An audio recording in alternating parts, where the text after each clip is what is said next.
শেখ হাসিনার নিজের ভাষায় একটা কথা ছিল যে আমেরিকা চাইলে যে কোনো সরকার পরিবর্তন করতে পারে। তো সেটা ঘটেছে।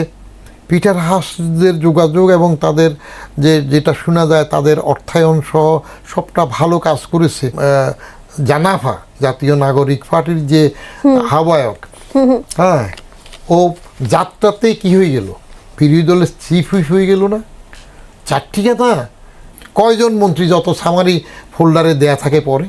আমি নিজে বাচ্চা বয়সে এটা টেস্ট করেছি। তো প্রেসিডেন্ট জিয়ার ক্যাবিনেটে ফোল্ডার পাঠাইতাম আমি, কারণ আমার সইতে ডিসিশনগুলো সার্কুলেট হইতো। বন্ধু বান্ধবরা ঠাট্টা করে বলতো উপরে জিয়াউর রহমান, নিচে বদিউর রহমান, মাঝখানে বাংলাদেশ। বর্তমান সময়ে রাজনৈতিক প্রেক্ষাপটে বেশ কিছু দলের কর্মকাণ্ড নিয়ে আমাদের মনে কিন্তু নানান রকম প্রশ্নের জন্ম হচ্ছে। সেই সাথে যদি বলি, টিআইবির একটি প্রতিবেদনে উঠে এসেছে দুর্নীতির খবর। সেই দুর্নীতির বিষয়গুলোও আমাদের মনে নানা প্রশ্নের জন্ম দিচ্ছে। একই সাথে গণমাধ্যমের স্বাধীনতা ও নৈতিকতার প্রশ্নও আমাদের মনে ঘুরপাক খাচ্ছে। সেই সব প্রশ্নের উত্তর খোঁজার চেষ্টা করব। প্রশ্নের উত্তর দিতে আমাদের মাঝে উপস্থিত হয়েছেন এনবিআর এর সাবেক চেয়ারম্যান বদিউর রহমান। আপনাকে স্বাগত জানাচ্ছি। একদমই সময় নষ্ট করব না, আমি একদম সরাসরি প্রশ্নে চলে যেতে চাই। আগে একটু আপনাকে তথ্য দেই। টিআইবির প্রতিবেদন নিয়ে কথা বলছিলাম। টিআইবির সাম্প্রতিক একটি জরিপ বলছে, অন্তর্বর্তীকালীন সরকারের সময় শুধু 1 বছরে সেবা খাতে 12,633 কোটি টাকার ঘুষ লেনদেন হয়েছে। ওই সময় যেহেতু ছাত্র উপদেষ্টা আসলে ছিলেন, এই দায় কি তাদের উপর যায়? তারা সরকারের অংশ ছিল, তো অবশ্যই তাদের উপরও দায় যাবে। কারণ গভর্নমেন্টটা তো একটা কালেকটিভ বডি, এটা ইন্ডিভিজুয়াল না। ইন্ডিভিজুয়াল দায়টা আসবে যে কার মন্ত্রণালয় কতটুকু হলো, সেটা তখন বলা হয় ওইখানে ওই উপদেষ্টা বা মন্ত্রী যিনি প্রধান হিসাবে কাজ করেছেন রুলস অফ বিজনেস অনুযায়ী, সেটা তার উপরে বেশি পড়তে হবে। বাট কালেকটিভ দায়িত্ব কেউ এটা অ্যাভয়েড করতে পারবেন না। ব্যক্তি হিসাবে অন্য কোনো উপদেষ্টা বা মন্ত্রী যদি দায়ী না হন, তিনি সেটার থেকে এক্সামশনে থাকবেন। কিন্তু কালেকটিভ সরকার হিসাবে সরকারের দায়ের মধ্যে সবাই এটার জন্য দায়ী থাকবে। স্যার, আমাদের আসলে এক্সপেকটেশন, যারা আসলে 24-এর গণঅভ্যুত্থানে অংশগ্রহণ করেছিল বা এই ছাত্র জনতার যে শক্তি আমরা বলি, তাদের কাছে তো খুবই পজিটিভ একটা এক্সপেকটেশন ছিল যে তারা ভালো কাজে থাকবে, আমাদেরকে ভালো পথে নিয়ে যাবে। কিন্তু আমরা এসে আসলে এই যে আপনি বললেন যে দায় এড়ানো যায় না, এই দায় যে তাদের উপর আসবে এটা তো আমরা কখনোই চাইনি। তারপরেও কেন এই দায় আসলে তাদের হলো, বা তারা কেন এই দায়ের ভেতরে গেল? দায় আসেনি আমরা এক্সপেক্ট করি নাই, কারণ আমরা তো এটাও এক্সপেক্ট করি নাই যে তারা সরকারে আসবে। কারণ 69-এ গণ অভ্যুত্থান হয়েছে, আমরা সেই অভ্যুত্থানের মধ্যে প্র্যাকটিক্যালি ঢাকা ইউনিভার্সিটির ছাত্র হিসেবে জড়িত ছিলাম। তখন তো 69-এর গণ অভ্যুত্থানের নেতারা সরকারের পার্ট হওয়ার জন্য অস্থির হন নাই। তারপরে 90-তে এরশাদের বিরুদ্ধে গণ অভ্যুত্থান হইল, সেই সময় তো যারা অভ্যুত্থানে নেতৃত্ব দিয়েছে ছাত্ররা, তারা তো তখন সরকারের পার্ট হওয়ার জন্য আশা করেনি। তাহলে দায় আসে না। আমাদের এক্সপেকটেশন এবং অ্যাচিভমেন্ট দুইটার মধ্যে যত ডিফারেন্স হবে, the more the difference between expectation and achievement, the more the frustration. তো গণ অভ্যুত্থান হওয়ার সময় কি কেউ ভেবেছে ছাত্ররা সরকারে আসবে, এই বাচ্চা কাচ্চারা সব সরকারের অংশ হয়ে যাবে?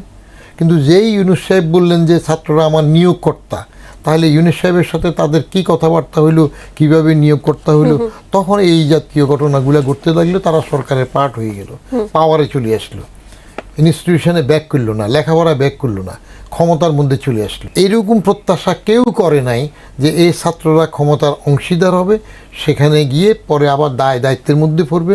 এটাও কেউ আশা করে নাই তখনও যে ছাত্ররা এই আন্দোলনের কোটা বিরোধী আন্দোলন দিয়ে শুরু করেছে। না স্যার, যে কথাটা একটা নতুন করে আরেকটা ঘটনা ঘটাতে বা যে কোনো অস্বাভাবিক পথে যেতেও তো সময় লাগে। কিন্তু আমরা দেখেছি যখন আসলে গণ অভ্যুত্থান হলো, তার পরবর্তী সময়ে দেশে বন্যার ঘটনা ঘটলো, এবং সেই বন্যার ঘটনাতে কিন্তু দুর্গতদের সাহায্য করতে আমরা সকলে ধর্ম বর্ণ নির্বিশেষে সবাই এগিয়ে এসেছিলাম, তাই না? আমরা টিএসসিতে আমরা সবাই অর্থ কালেক্ট করলাম, আমরা নানান রকম কাপড় চোপড় থেকে শুরু করে সব কিছু কালেক্ট করলাম। কিন্তু আমরা একটা সময় এসে দেখলাম সেই জায়গাটাতেও আসলে অর্থ লোপাটের বা অর্থ কেলেঙ্কারির বেশ কিছু তথ্য উঠে আসে। সেটা তো অনেক ছোট্ট একটা সময় বা অল্প ব্যবধান, 5 আগস্ট থেকে অল্প ব্যবধান, এত দ্রুত কারোর মাইন্ড চেঞ্জ হয়ে যায়? এটা আমাদের জন্য দুঃখজনক। সেটা হলো মেঘ না চাইতে বৃষ্টি যদি এসে যায়, তাহলে কি হয়, যা যতটুকু চেয়েছে তার থেকে বেশি হঠাৎ করে অপ্রত্যাশিতভাবে পেয়ে গেছে। তো এখানে ঘটনাটা তাই ঘটেছে। চাওয়াটা ছিল কোটা বিরোধী আন্দোলন, মেরিট যেন প্রাধান্য পায়। সে আন্দোলনটাতে শেখ হাসিনার কপাল মন্দ, পচা শামুকে পা কাটলো। বেশি তেজ এবং অহংকার করতে গিয়ে কোটার ব্যাপারটা নিয়ে আমি প্রথম লেখা শুরু করেছি, যুগান্তরে কলাম লেখা। আমার প্রথম লেখাটা এই কোটা দিয়ে শুরু হইলো, সে 2008 ফেব্রুয়ারিতে। কোটা বিরোধী কথাবার্তা, যে এইভাবে কোটা থাকার দরকার নয়, অনেক সেমিনার হয়েছে। তো সেই টুকটা কোথায় গেল? সে আন্দোলনের সুযোগটা কারা নিল? এর আগে সে আন্দোলনের সুযোগটা নিল আওয়ামী বিরোধী যারা ছিল, যাদেরকে নির্যাতন করেছে এই আমলে, যাদেরকে কষ্ট দিয়েছে, যাদের স্বভাব পণ্ডুল করেছে, তারা তো চামে চামে সুযোগে ছিল। অন্য সময় পারে নাই, এবার সুযোগ আসলো। আবার শেখ হাসিনার নিজের ভাষায় একটা কথা ছিল যে আমেরিকা চাইলে যে কোনো সরকার পরিবর্তন করতে পারে। তো সেটা ঘটেছে। পিটার হাসদের যোগাযোগ এবং তাদের যেটা শোনা যায় তাদের অর্থায়ন সহ সবটা ভালো কাজ করেছে। কাজ এত বেশি সুন্দরভাবে তারা করে ফেলতে পেরেছে যে 6 তারিখ ঢাকা ঢুকবে বলার পরে তারা কিন্তু, যেহেতু তাবা গরম হয়েছে, রুটি শেখার জন্য দেরি করা যায় না, 5 তারিখে ঢাকাতে ইন করেছে। তাহলে এটা শুধু ছাত্রদের আন্দোলন হিসাবে যারা নেবে, এটা ঠিক হবে না। আন্দোলন যখন তারা করেছে, তাদের আন্দোলনের সবসময় কথাটা কী নিয়ে হলো? কোটা বিরোধী আন্দোলন। যে সিভিল সার্ভিসের মধ্যে বিসিএসের মাধ্যমে আসা, সেখানে কোটা থাকবে না। কেমন আন্দোলন? তো সেটা নিয়ে তারা দেশের অন্য পরিবর্তন আনবে, সেগুলো তো স্লোগান ছিল না। ওটা শেষের দিকে এসে তারা সুর পাল্টাইলো যে এখন আর ওই কোটার দাবি নয়, এখন এক দফা দাবি, শেখ হাসিনা অপসারণ চায়। এটা তো শেষের দিকে আসলো, 7, 8, 9টা দাবির মধ্যে। আগে তো এইসব দাবি ছিল না। তাহলে শেষের দিকে এই দাবিগুলো কারা ঢুকাইলো? এটা তো এদের মাথায় আসেনি। এগুলো তো প্ল্যান রইতে অন্য তরফ থেকে হয়েছে, দেশি হোক বিদেশি হোক, সবগুলোর সমন্বয় আসছে। আর পরিবর্তন যদি তারা রাষ্ট্র কাঠামোর পরিবর্তন চায়, এটা তো এর আগেও ছাত্রদের কিছু আন্দোলন আমরা দেখেছি, রাষ্ট্র মেরামতের কাজ চলছে। সেটা এরা চেয়েছে কিনা, আই ভেরি মাচ ডাউট। কারণ তাদের আন্দোলনের কোনো কথাবার্তায় আগে এমন স্লোগান ছিল না, এমন দাবি ছিল না আমরা রাষ্ট্রের মধ্যে এই পরিবর্তন চাই। দাবি একটাই, কোটা সংস্কার চায়, কোটা প্রথা থাকবে না, এই দাবি ছিল। এর থেকে ডাইভার্সিফাইড হয়ে অন্যরা যখন এই ছাত্রদের আন্দোলনের সুযোগ পেয়ে গেল এবং নিল, ব্যাকআপ সাপোর্ট দিল, তখন যে আন্দোলন সফল হলো। সব সময় যে কোনো আন্দোলনে আপনি দেখবেন টিকে থাকতে পারলে, যারা টিকে যায় তারা তখন নায়ক হয়, সাকসেসফুল হয়। আপনিও বোঝালেন যে যে কোনো আন্দোলনের পর বা যে কোনো অভ্যুত্থানের পর টিকে থাকলেই সে নায়ক বনে যায়, নায়ক বনে যায়, খলনায়ক হইলেও নায়ক হয়ে যায়। যেই কারণে এই কোটা আন্দোলন এরা এইভাবে এমন নায়ক হয়ে গেল যে ইউনূস তাদেরকে তার নিয়োগকারী বললেন, তারা সরকারে ঢুকে গেল, ব্যাক টু দ্য প্যাভিলিয়ন ইনস্টিটিউশনে গেল না, এবং বিনা পরীক্ষায় সচিবালয় ঢুকে মপ করে পাস নিয়ে নিল। জেনারেশন টোটালি লস্ট হয়ে গেল, মানিতে চলে গেছে, ভায়োলেন্সের কালচার হয়ে গেল। আমি তো মাঝে মাঝে বলি, এই শান্তির জন্য ইউনূস সাহেবের একটা নোবেল দিয়েছে, এখন ফাদার অফ দ্য ভায়োলেন্স বলে অশান্তির জন্য আরেকটা নোবেল দেবে কিনা, কিংবা নোবেল কমিটি তার আগে শান্তি পুরস্কারটাই ফেরত নেবে কিনা, সেটাও ভাবার বিষয় এখন। জি জি, সংসদ সদস্য হাসনাত আব্দুল্লাহ গণমাধ্যমের স্বাধীনতা নিয়ে কিন্তু সোচ্চার ছিলেন, আমরা দেখেছি। কিন্তু সোচ্চার থাকলেও তার বিরুদ্ধে গণমাধ্যম কর্মীদের চাকরিচ্যুতের চাপ দেওয়ার একটি অভিযোগ কিন্তু সামনে এসেছিল একটা সময়। এছাড়া তার বিলাসী জীবন নিয়ে সংবাদ প্রকাশ করায় দেশের শীর্ষস্থানীয় একটি জাতীয় দৈনিককে ফেসবুকে হুমকি দেওয়ার ঘটনাও কিন্তু ঘটেছিল, যার জেরে পরবর্তীতে ওই সংবাদটি নামিয়ে নেওয়া হয়। এই বিষয়ে আপনি আমাদেরকে কিছু বলবেন, এই বিষয়টি আপনি কিভাবে দেখেন বা কিভাবে ব্যাখ্যা করবেন? এটা তো আমাদের দেশের সংস্কৃতি বলেন, অপসংস্কৃতি বলেন, কারণ আমরা আবহাওয়া এবং জলবায়ু এই দুইটার মধ্যে ভূগোল পড়ার সময় শেখানো হয়েছিল আবহাওয়াটা হলো 24 ঘন্টার অবস্থা, আর জলবায়ু হইল এরকম 24 ঘন্টার অবস্থানগুলা 30 থেকে 40 বছর গিয়ে কোনটা টিকে থাকে সেটা হয় জলবায়ু। তা আমাদের সংস্কৃতি যেটা অপসংস্কৃতি, এটার 30-40 বছর ধরে চলতে চলতে গৈবুলসি কায়দায় একটা মিথ্যাকে হাজারো বার বলা শুরু হইলে সেটা সত্যে পরিণত হয়। আমাদের এখানে সে অবস্থা ঘটেছে, যে যায় লঙ্কা সে হয় রাবণ। ক্ষমতার চেহারে, ক্ষমতার মোহতে যাওয়ার পরে অনেকেরই হুঁশ থাকে না, তাদের লেখাপড়ার কথা, এটা হাসনাত আবদুল্লাহ বলেন বা অন্য যারা আসছে তাদের কথাই বলেন, আপনি দেখবেন যে তাদের ভেতরে হঠাৎ করে এই মোহটা কেন ঢুকেছে। দেখলো যে এই তো বড় মজা, ক্ষমতা এমন এক জিনিস যে আগে তো টের পাওয়া যায় নাই। এই যে রিলিফের টাকার কথা যেটা বললেন, যে বন্যা আসলো হঠাৎ করে পানি ছিল ইন্ডিয়া, এগুলো কথা কেন উঠছে এই যে নাড়া ছাড়া যদি কিছু হয়, কিছু আপনার পুরো 10 টাকা আপনাকে দেওয়ার সময় যদি 2 টাকা আমার পকেটে ঢুকে যায়, তখন এটা প্রকাশ হয়ে যায়। আর প্রকাশ হওয়াটা ফুলের সুবাস থাকলে সেটাও আপনি দামাচাপা দিয়ে রাখতে পারবেন না, মলের যে দুর্গন্ধ সেটাও দামাচাপা দিয়ে রাখতে পারবেন না, এটা বের হবেই। তো এটা বের হবে, আরও বের হবে আস্তে আস্তে। আরও সময় গেলে তাদের মধ্যে যখন এক একজনকে সৌরভী, আমি কাদাসির খোঁজাসুরি আমি বলি না, তারা যখন একজনের সেন্ট মারবে তখন সেটার থেকে বের হবে।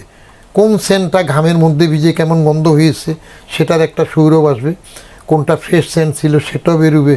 কারণ ইতিহাস কাউকে ক্ষমা করে না। আর অপরাধ চুরি লুকিয়ে রাখা যায় না। লুকিয়ে যদি রাখা যেত, যদি হজম করা যেত, তাহলে এরশাদ জনতা টাওয়ার মামলা জেল খাটতেন না। লুকিয়ে যদি রাখা যেত, হজম যদি সবটা করা যেত, তাহলে পুলিশের প্রধান পরাক্রমশালী বেনজির আহমেদ, আমার দুর্ভাগ্য বা সৌভাগ্য বলবো কিনা জানি না, আমার সিগনেচারে তাদের অ্যাপয়েন্টমেন্ট হয়েছিল, যেহেতু আমি রিক্রুটমেন্ট সেকশন ছিলাম। এই বেনজির যে নজির স্থাপন করলো, এখন বেটা তো খারাপ, আমরা বেয়াদব বললে মানে যার আদব নাই খারাপ, হ্যাঁ, বেতমিজ বললে যার তমিজ নাই, হ্যাঁ, বেআক্কেল বললে যার আক্কেল নাই। তো বেনজির মানে কি, তার যার নজির নাই না, কিন্তু সে তো নজির স্থাপন করলো বেনজির। আবার চৌধুরী আবদুল্লাহ মামুন তার সাথে একই বেসের, তারও কি তারে রাজসাক্ষী বলে কি 5 বছরের জেল দিয়ে খালাস করে দিল। ওমা দোষী হলে রাজসাক্ষী দিল খালাস কেন? তার তো ইকুয়াল পানিশমেন্ট হওয়ার দরকার, ক্যাপিটাল পানিশমেন্ট হওয়া, সেটা হলো না। এখন সময়ে কে কোনভাবে কোথায় চলে যায়। আর এই দেশেও যেটা বললাম, সংস্কৃতি অপসংস্কৃতি আর সংস্কৃতি হয়ে গেল। একবার যদি ক্ষমতা এসে যায়, এই যে এটা জানাফা জাতীয় নাগরিক পার্টির যে আহ্বায়ক, হ্যাঁ, ও যাত্রাতেই কি হয়ে গেল, বিরোধী দলের চিফ হুইপ হয়ে গেল না? 4টি কথা চিন্তা করা যায়। এই যে যাত্রাতে বিরোধী দলের চিফ হুইপ হয়ে গেল, আর ওই সরকারি দলের চিফ হইলকে নুরুল ইসলাম মনি, কত বছর থেকে রাজনীতি করতেছে, কি রেজাল্ট হয়ে কীভাবে আসছে। তো হঠাৎ করে ক্ষমতাতে এসে গেলে অনেকের মোহ যদি অর্থের দিকে চলে যায়, এটা স্বাভাবিক। কাঁচা টাকার মোহ খুবই খারাপ। আমরা আমলা যারা হই তাদেরকে তো লেখাপড়া করে আসতে হয়, ন্যাশন ওয়াইড কম্পিটিশনে সিভিল সার্ভিস পরীক্ষা দিতে হয়। বিসিএস ক্যাডারে আসার জন্য এই qualification and recruitment rules follow করে তার কি কি যোগ্যতা থাকতে হয়, যে 3rd ডিভিশন গ্রাজুয়েট হইলে আগে যে কোনো একটা 1st ডিভিশন থাকতে হবে, বা এভাবে ও গায়রা থাকে। কিন্তু পলিটিক্সের জন্য তো সেটা লাগে না। সেখানে সংসদ সদস্য হওয়ার জন্য একটা বয়সের মাত্রা থাকে, আর কিছু কথা থাকে রাষ্ট্র কর্তৃক। বয়সের মাত্রার কথা বলছেন, সেই বয়সের মাত্রা কি আসলে পরিপূর্ণ হয়েছে কিনা? আপনি তো একটু আগেই বলছিলেন যে কাঁচা বয়সও আসলে ভালো না। বলতে সার্টিফিকেট থেকে বয়স, আচ্ছা, ওইটাই ম্যাচুরিটি, যে এত বছর হইলে সংসদ সদস্যের জন্য প্রার্থী হতে পারবে, সেগুলা যেটা কনস্টিটিউশনে বলা থাকে সেটা আর কি।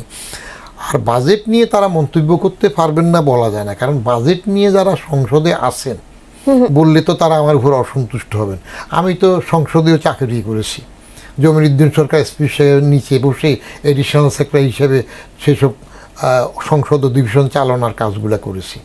বাজেট সংসদে এমপি সাহেবদের কারা পড়ে, কয়জন পড়ে, কতটুক পড়ে? Even you will be surprised to know, you will be simply astonished whether the ministers go through all the summaries placed in the cabinet meeting? No. কয়জন মন্ত্রী যত সামারি ফোল্ডারে দেয়া থাকে পরে? আমি নিজে বাচ্চা বয়সে এটা টেস্ট করেছি। তো প্রেসিডেন্ট জিয়ার ক্যাবিনেটে ফোল্ডার পাঠাইতাম আমি, কারণ আমার সইতে ডিসিশনগুলো সার্কুলেট হইতো। বন্ধু বান্ধবরা ঠাট্টা করে বলতো, উপরে জিয়াউর রহমান, নিচে বদিউর রহমান, মাঝখানে বাংলাদেশ। ওই যে SD করে স্বাক্ষরিত জিয়াউর রহমান ক্যাবিনেট ডিসিশন সই করতেন, তারপরে রুলস অফ বিজনেসের 21(3) বা 4 ধারা অনুযায়ী বাস্তবায়নের জন্য সচিবের কাছে আমি পাঠাইতাম। এন্ডোর্স করতাম, সই করতাম, এই জন্য ওরা ঠাট্টা করতো। উপরে জিয়াউর রহমান, নিচে বদিউর রহমান, মাঝখানে বাংলাদেশ, ওই যে বাস্তবায়নের জন্য পাঠাতাম সেটা।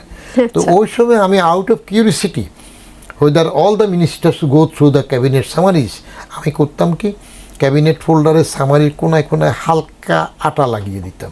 এটা উল্টাইলে ওই আটাটা খুলে যাবে, আবার এটা লাগবে না। আর ফোল্ডার ফেরত আসলে তো আমরা আবার মিলাইতাম কার কার ফোল্ডার ফেরত আসে। তাতে তো আমি অনেকজনকে দেখেছি, গুটি কয়েকজন, professor Shamsul Haq, Saifur Rahman, Jamal Uddin, deputy prime minister, S A Bari AT, কিছুদিন ওই যে আমাদের গভর্নরও ছিলেন, নুরুজ্জামান সাহেব ভাইস প্রেসিডেন্ট ছিলেন। এরা প্রথম সারির কয়েকজন ছাড়া অনেকের তো ক্যাবিনেট ফোল্ডারের পাতা যেমনে আটা ছিল তেমনই থাকতো, পড়া লাগে না। কালেকটিভ বডিতে ক্যাবিনেটে মিটিং হওয়ার সময় সবাই সব পড়া লাগে না, দুই একজন যার মিনিস্ট্রি সামারি তিনি ঠিক মতো পড়লে হয়, বাজেটের সময় যার যেটুকু অংশ সেটা নিয়ে কথা বলতে পারলে হয়, সব পড়া লাগে না। অতএব হাসনাত আবদুল্লাহরা তো এখন জ্ঞানী হবেন। তারা ফ্যাসিস্ট উৎখাত করেছেন, সরকার উৎখাত করেছেন, নতুন সরকার করেছেন, তাদের চাইতে বড় জ্ঞানী আপনি কাউকে পাবেন কিনা এখন সন্দেহ আছে। হাদির কবর কোথায় হইল? কবি নজরুলের পাশে। কবি নজরুলের ভাষায় ঢাকা বিভাগ। কীভাবে হইল? কখন তারা টেম্পুতে ছিল, তাদের মব ছিল, শক্তি ছিল, নিশ্চয়ই ঢাকা ইউনিভার্সিটির ভিসি থেকে শুরু করে সবাইকে কম্পেল করেছে। এই কথাগুলো পরে বের হবে, নাহলে হাদি এমন পর্যায়ে যায় নাই যে ঢাকা বিশ্ববিদ্যালয় মসজিদের সামনে কবি নজরুলের পাশে তাকে দেওয়া হবে। এটা বলার জন্য আবার আমারও গুলি করতে পারে যে বেটা বদমাইশ, আমাদের একটা বড় বীর, তার সম্বন্ধে এটা বললি কেন? সময়ে ঠিক টাইমে কে কখন কোনটা আদায় করে নিতে পারে, এটা আদায় করে নেওয়া সম্ভব হয়েছে। এই সময় আসলে এসে আজকের দিনে এসে আপনার কি কোনো কারণে মনে হয় যে বারবারই আসলে ৭১কে ২৪ দিয়ে ঢেকে ফেলার একটা প্রবণতা দিন দিন বাড়ছে বা চেষ্টা করাই হচ্ছে? কি ঢেকে ফেলার? ৭১কে ঢেকে ফেলার কোনো চেষ্টা করা হচ্ছে? ৭১কে ঢেকে ফেলার, ৭১কে বাদ দেওয়ার জন্য তো ২৪-এর যোদ্ধারা, জুলাই যোদ্ধারা উঠে পড়ে লেগেছে। তাদের সাথে যারা শরিক ছিল সবাই তো ওইটাই চেয়েছে। তারা নূতন রিপাবলিক করতে চেয়েছে, বাপ অনেক বাপ করতে চাইছে, ফাউন্ডিং ফাদার্স বলতে চাইছে। মা একটাই থাকবে, কিন্তু এক মায়ের স্বামী হবে অনেকগুলো, বাপ অনেকগুলো করবে। এগুলা কেন? নির্বাচনের প্রতিপক্ষ তো থাকবে, কিন্তু নির্বাচনে জেতার জন্য কি আসলে প্রতিপক্ষের উপর হামলা করতেই হবে এমন বিষয়টা? এই দেশে আপনার মানি মাসেল যেগুলা বলে সেগুলা সবসময় জিন্দাবাদ হয়। আচ্ছা, অতএব কিছু জিনিস আছে, যেমন আপনার এই যে হাদিকে মেরে ফেললো, এটার পুরো ইতিহাস তো এখনো বাইর হয়নি। আপনি খুঁজে পরে দেখবেন যে এটার পেছনে নিশ্চয় রাজনৈতিক কোনো একটা অংশ থাকতে পারে। হাদিকে মেরে ফেলার পিছনে একটা শক্ত প্রতিদ্বন্দ্বী যদি উঠে আসতে চায়, তাহলে সবচেয়ে সহজ পন্থা হইল আপনি যেটা বললেন সেটা হল মডেল, আদর্শ অবস্থা। প্রতিদ্বন্দ্বিতা থাকবে, জ্ঞানের লড়াই হবে, কিন্তু ব্যক্তিগত পর্যায়ে প্রতিহিংসা যাবে না। সেটা তো মডেল স্টেজের কথা। আর এখানে সহজ কাট হইল ওকে যদি কুল্লে খালাস একসাথে মেরে ফেলা যায়, তাহলে তো আরেকজন মাথা তুলে উঠতে সাহস করবে না। অতএব সে মাস্তানিটা রাষ্ট্র কন্ট্রোল করে না। এখন যারা ক্ষমতায় আছে তারা কি মাস্তানি কন্ট্রোল করতে পারে? পাচ্ছে না তো। ল অ্যান্ড অর্ডার সিচুয়েশন খুবই খারাপ অবস্থায় আছে, হতে হবে। আর আমাদের প্রথম থেকে আমরা যে প্রতিহিংসা দেখে আসতেছি, সেই প্রতিহিংসা এখন রয়ে গেছে। আপনি ছোট্ট ছোট্ট কাজগুলো দেখলে দেখবেন একজন একজনকে সহ্য করতে পারে না। খালেদা হাসিনার সময় সবসময় এটা চরম পর্যায়ে গিয়েছে। সবচাইতে বাংলার জনদরদী নেতা আমাদের শেরে বাংলা ফজলুল হক সাহেব।